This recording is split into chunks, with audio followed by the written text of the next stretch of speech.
Episode 46. Pagi hari di kediaman Mahendra terasa jauh lebih hangat dari biasanya. Nalina terbangun perlahan saat merasakan sesuatu bergerak di rambutnya. Ia membuka mata pelan dan mendapati Devano sedang memainkan ujung rambutnya sambil menatap wajahnya tanpa berkedip. Nalina langsung salah tingkah. "Kamu sudah bangun?" Devano tersenyum kecil. "Sudah, tapi aku bangun cuma buat lihat istriku." Nalina langsung menutup wajahnya dengan selimut. "Ivano, apaan sih? Aku jadi geli dengarnya." Devano tertawa pelan lalu menarik selimut itu. "Aku serius." Nalina menatap wajah Devano yang terlihat begitu bahagia pagi itu. Dan entah kenapa, hatinya ikut menghangat. Tak lama kemudian Mama Rani datang ke kamar mereka sambil membawa beberapa map dan tablet. Nalina segera menjaga jarak dari Devano. Ia merasa malu dilihat Mama Rani. Lalu Mama Rani yang gemas melihat kedekatan pengantin baru itu mulai bicara penuh semangat. "Begini, Mama punya ide." Nalina dan Devano langsung menoleh. Mama Rani tersenyum penuh arti. "Gimana kalau kalian honeymoon dulu di villa kita yang di puncak?"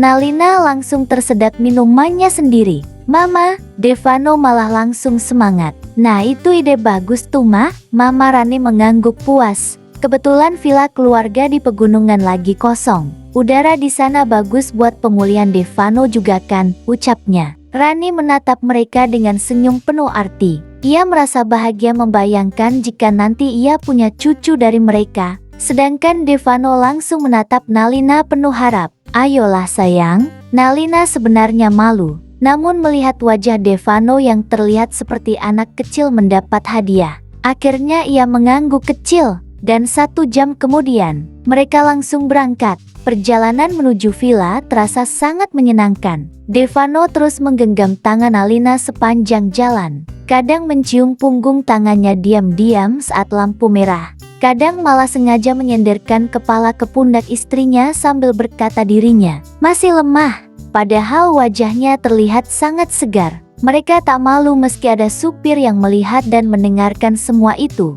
"Kamu tuh manja banget sekarang." Nalina menggeleng heran. Devano malah tersenyum santai. "Kan sekarang aku punya istri." Nalina langsung tertawa kecil. Beberapa jam kemudian mereka tiba di villa private keluarga Mahendra yang berada di kawasan pegunungan. Tempat itu benar-benar indah. Udaranya langsung terasa dingin. Kabut tipis, pepohonan hijau mengelilingi area villa mewah bernuansa hangat itu. Begitu turun dari mobil, Nalina langsung menarik napas panjang. Matanya berbinar. "Cantik banget." Devano menatap Nalina, bukan pemandangannya. Iya, Nalina yang sadar sedang dipandangi langsung memukul lengannya pelan. "Aku lagi lihat villanya, aku lagi lihat istriku." Nalina menyerah dan tertawa malu. Di sana hanya ada beberapa penjaga villa dan pelayan khusus yang memang dipercaya keluarga Mahendra. Mereka semua langsung menyambut hormat. Namun salah satu penjaga villa tanpa sadar berkata kagum saat melihat Nalina.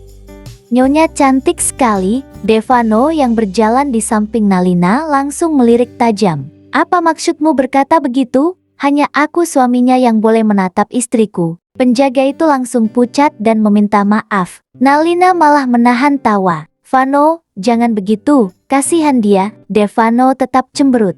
"Kenapa dia lihat kamu lama banget tadi?" Nalina langsung tertawa lepas. "Ya ampun, kamu cemburu sama penjaga villa? Aku cemburu sama siapapun yang menatap istriku seperti itu." Jawaban itu sukses membuat Nalina salah tingkah lagi. Hari-hari di villa itu terasa begitu damai. Tidak ada tekanan, tidak ada trauma, tidak ada orang yang mengganggu. Hanya mereka berdua. Meski hingga kini Devano belum melakukannya dengan Nalina. Setiap Devano mau memulainya, Nalina mencegahnya dengan alasan Devano belum pulih. Dan Devano tidak memaksanya. Ia tahu ia bisa sabar sampai Nalina mengizinkannya. Siang itu Nalina memutuskan masuk dapur. Ia ingin memasak sendiri untuk Devano. Meski para pelayan sebenarnya sudah menyiapkan makanan. Namun Nalina bersikeras, "Hari ini aku mau masak buat suamiku." Kalimat itu saja sudah cukup membuat Devano hampir senyum sendiri seharian. Dan sejak Nalina mulai memasak, Devano malah sibuk memotretnya diam-diam. Nalina yang sedang mengaduk sup, jepret, Nalina meniup poni rambutnya karena kepanasan. Jepret, Nalina cemberut saat rasa makanannya kurang pas. Jepret, sampai akhirnya Nalina sadar. Devano pura-pura polos. Kenapa kamu foto aku terus dari tadi ya? Devano santai mengangkat ponselnya. Karena istriku cantik, sayang kalau nggak difoto. Nalina langsung mengejar Devano sambil membawa spatula. Hapus nggak? Nggak mau. Devano lari sambil tertawa. Sedangkan Nalina mengejarnya sampai seluruh dapur penuh suara tawa mereka. Malam harinya, hujan turun cukup deras di pegunungan itu. Udara semakin dingin. Nalina berdiri di teras villa sambil menikmati aroma hujan. Tiba-tiba Devano datang membawa 2 cangkir coklat hangat. Minum dulu. Nalina menerimanya sambil tersenyum.